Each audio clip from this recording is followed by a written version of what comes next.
new British High Commissioner, Sir Henry Gurney, has arrived to find a war on terror that is close to defeat.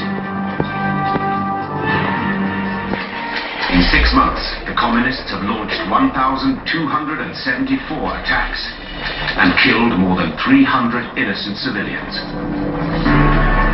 As soon as he digests this desperate state of affairs, Gurney turns to London and demands reinforcements to fight the communists. To back up the Malay regiment, Gurkhas from Nepal, as well as troops from East Africa, Fiji, Australia and New Zealand arrive in Malaya.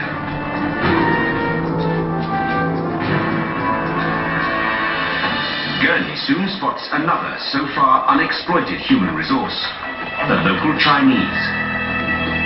Many are hostile to communism and horrified by Jinping's brutal tactics. To get the Chinese on board, Gurney turns for help to the respected Tan Cheng Lock, the president of the Malayan Chinese Association, which is anti-communist. It is incumbent upon us, the Chinese community, to rally around the government and give our energetic support to make a success of this mobilization. One of the first to answer Tan Cheng Lok's call is a young man called Yun Yuet Lei. I was training with British soldiers, British police officers, who were all big size. And I'm so short and thin. And every morning we used to do physical training, throwing locks on one shoulder to the other shoulder. And my God, being the shortest there, the weight comes on you. I almost died, but I survived. Yun also trained alongside Malay and Indian recruits. This is how the comrade get developed, because of the threat of common danger.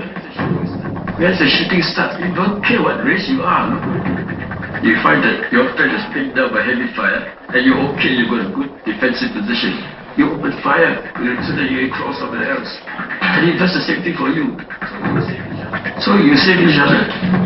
Soon, Yun will come face to face with the communist guerrillas. More than 90% are Chinese, like him. So when the emergency started, the British knew that they couldn't deal with the problem, which is essentially Chinese, unless they brought in more Chinese. That's how suddenly there was an influx of a lot of Chinese. In the meantime, High Commissioner Gurney receives disturbing reports from the central Malayan state of Pahang.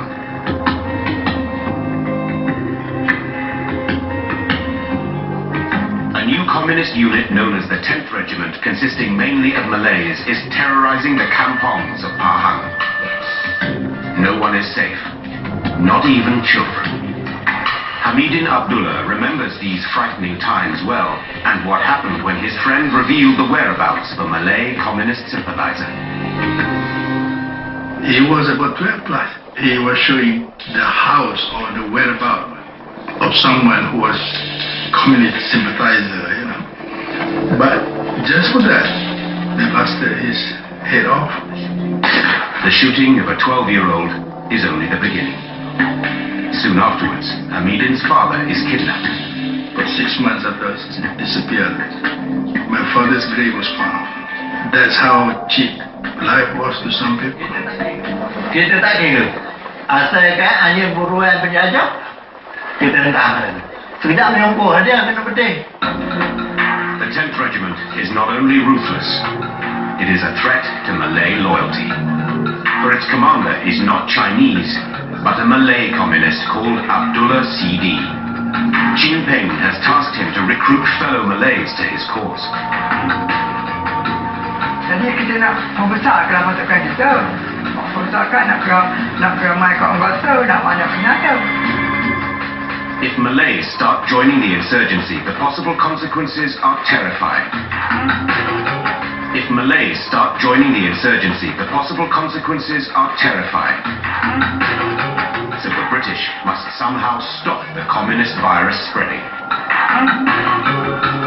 A solution is at hand. During the war, the British anti-Japanese Force 136 recruited a dynamic Malay fighter called Yuk Mahidin. He proved himself a formidable jungle warrior.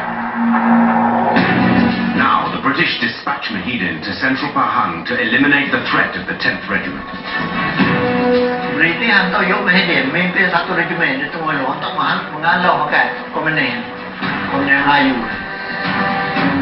Leading a band of dedicated and highly trained jungle fighters, Mahidin routs the 10th Regiment, and Abdullah CD flees into exile. The threat to Malay loyalty is neutralized. It's a tremendous victory for Mahidin, who is appointed the deputy head of a new Home Guard unit that eventually numbers 350,000 men and women. But still, Chin Peng's communist guerrillas keep up their relentless onslaught. 80 terrorists strike Simpang Tiga, near Ipoh. They burn the entire village. 1,000 villagers are made homeless. 2 weeks later, communist insurgents target a police station in Bukit Kepong. The heroic siege that follows will become a legend of the war. The attack starts before dawn as 180 communists surround the station. Police Commander J.J. Raj was in charge of the police district and knew the station officers well. They opened fire, you see. For about 2 hours the firing was going on, and the police fired back. There was this Sergeant Jamil. I think he himself was wounded. On his leg, right and center, policemen were killed. Behind him, the wives and children were screaming. See? Suddenly, a bugle sounds, and the guns fall silent. A communist approaches the camp and demands surrender. But the Malay Police Sergeant Jamil spurns their offer. Sergeant Jamil and one or two others shouted back, "We will never surrender." They said no. They challenged the communists. Fight, let's fight, they said. And the fight continued.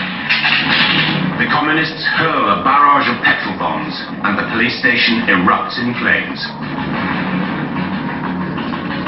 25 people die in the inferno, including women and children. I have never come across anyone as brave as these people. They didn't fight for money, they didn't fight for medals. It is just a matter of my religion, my family, and my responsibility. They were there. Faced with such relentless violence and an enemy that shows no mercy even to children, High Commissioner Gurney urgently demands backup. It arrives in the shape of a no-nonsense, battle-hardened Lieutenant General called Harold Briggs. Briggs launches a new plan that will transform the landscape of Malaya.